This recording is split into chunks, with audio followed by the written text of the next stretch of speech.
There were two in the beginning. We read Miriam and Aaron spoke against Moses. Verse 9, they said the anger of the Lord was arose against them.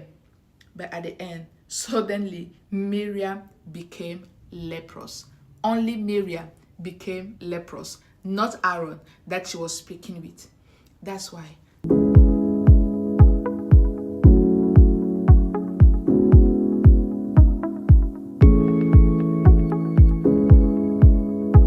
Hello everyone, and welcome to you that is listening to me today. I hope you are doing great, and this is my prayer for you. So today our topic is don't do because I do. Oh yeah.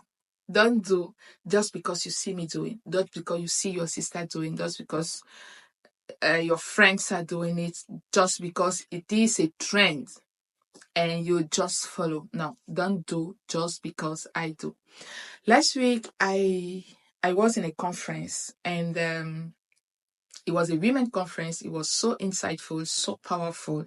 I was like spiritually refreshed.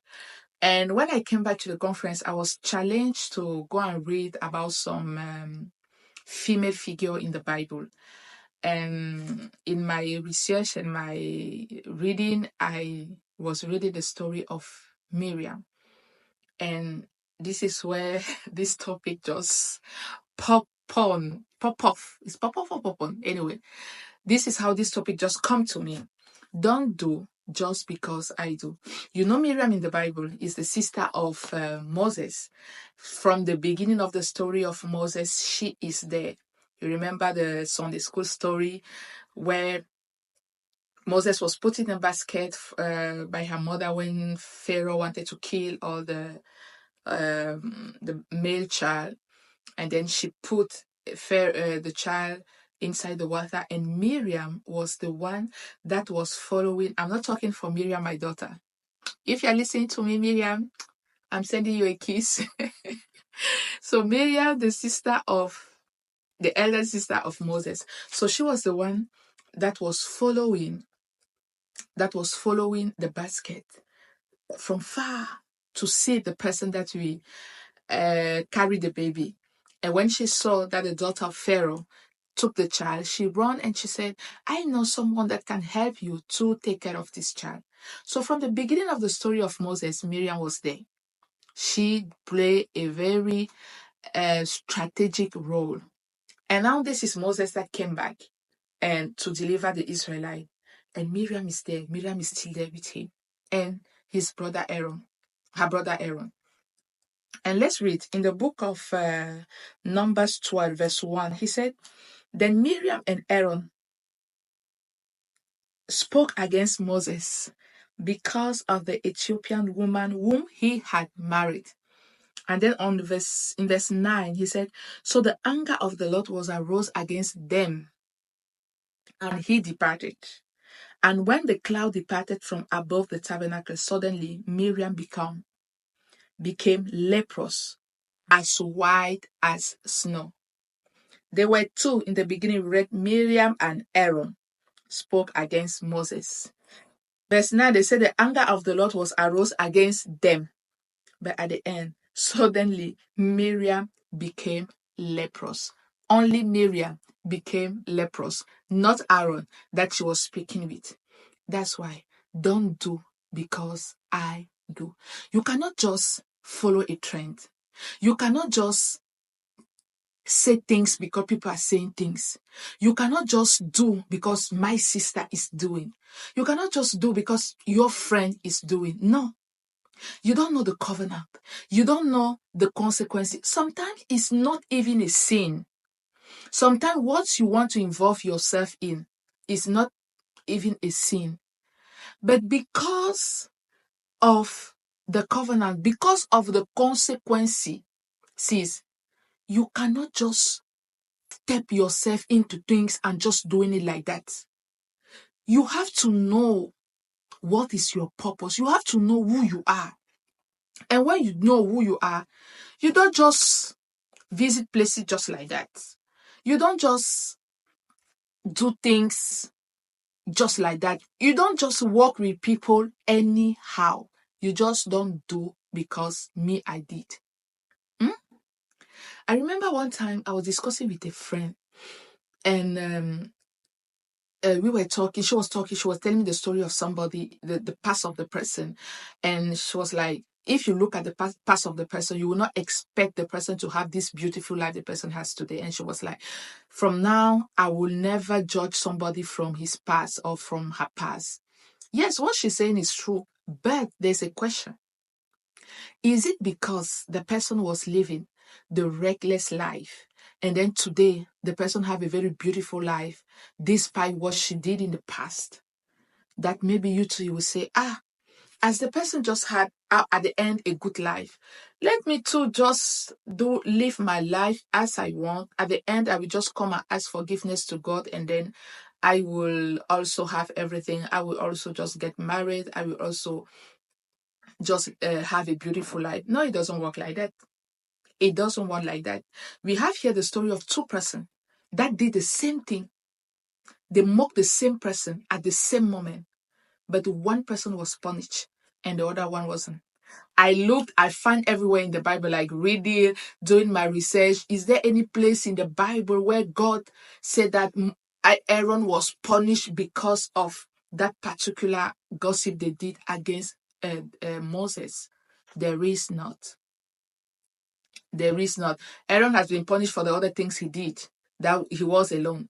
But for that one, Aaron was not punished. The only person that was punished is Miriam. So sometimes don't just put yourself in a bondage because you see people doing. Don't just put yourself in a difficult position. You don't know what God is preparing for you tomorrow. You don't know where God is bringing you tomorrow. And you just mix yourself where God did not wanted you there. And you just do things because this person did. And you find yourself in a position tomorrow, very difficult position, very difficult condition, very difficult state of relationship with God, just because you want to follow, just because you want to do as your sister did, as your mother did, as your father did, as your friend did. No. When you become a child of God, hey, younger, listen to me. I know that at this age, at this our young age, sometimes because we want to fit in, we want to be approved, we want to be accepted, we just want to do as the other are doing. We just want to follow. Sometimes because we want some advantages, we want some recommendation, even in our job places. We start finding ourselves compromising some little things. It may not be a sin, but some things that you were like, no, I will never go here because they are sitting in the bar and they are eating. You say, oh, let me just go and sit with them, because if I'm still going with them, one day the boss will see me and he will do that. No, you don't just do things to follow people. You don't just do things because people are doing things. You have an identity to preserve. So you cannot just do things anyhow.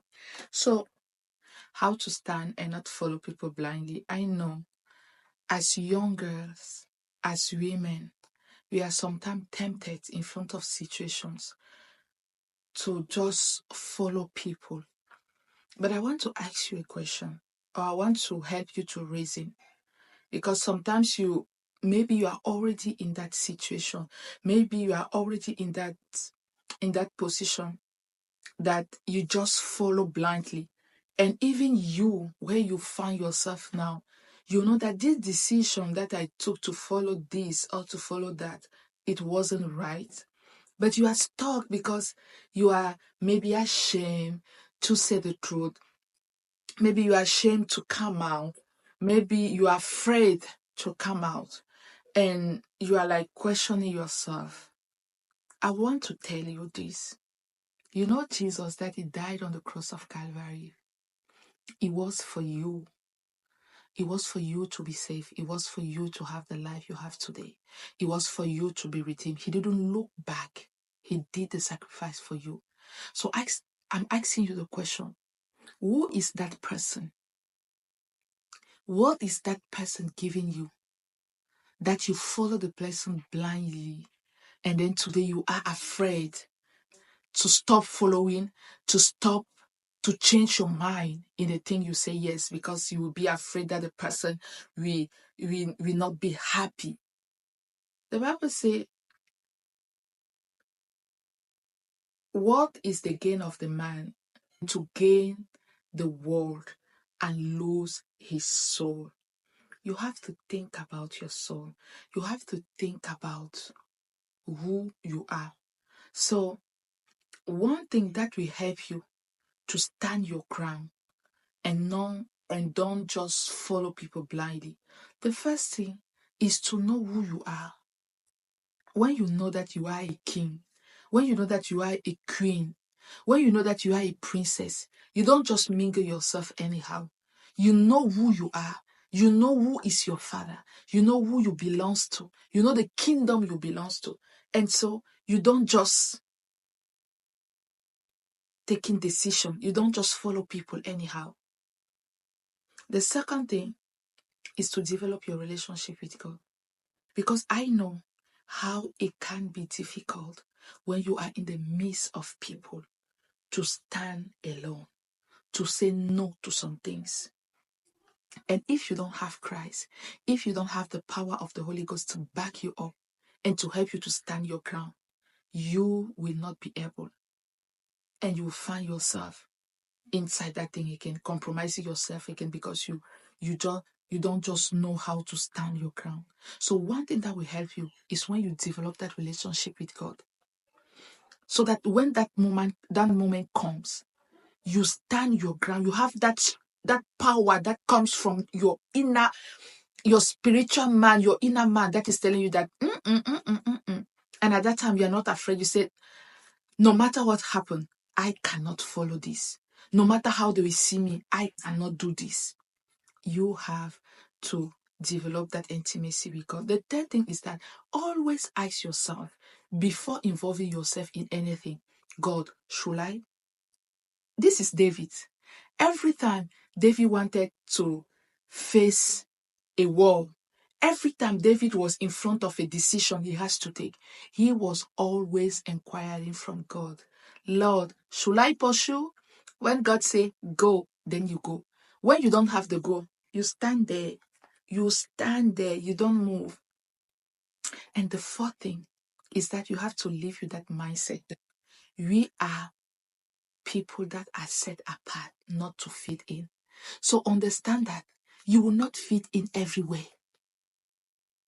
Understand as a child of God that you will not fit in everywhere. When you have that mindset, you understand that your life is different. So you cannot just go and enter and just trying to be everywhere. No. You need to have that mindset. You are a child of God. You are set apart. You are not made to fit in. God has set you apart. So when He wants you to mingle, when He wants you to be somewhere, then He creates that opportunity. If it's not from Him, you stay away. So I just want to encourage you again today and tell you that I know sometimes it can be challenging. I know sometimes you can find yourself in a situation and you are like, if I not go, if I not join them, it will be difficult for me. But maybe it's that test that God is bringing before you to see if you can stand your ground. I just want to encourage you, and I want to tell you that if you need any support, maybe you find yourself already in a group, you find yourself in a situation that you said yes to something, and you understand today that you were not supposed to be there, and you don't know how to walk out from it. You are free to write to us.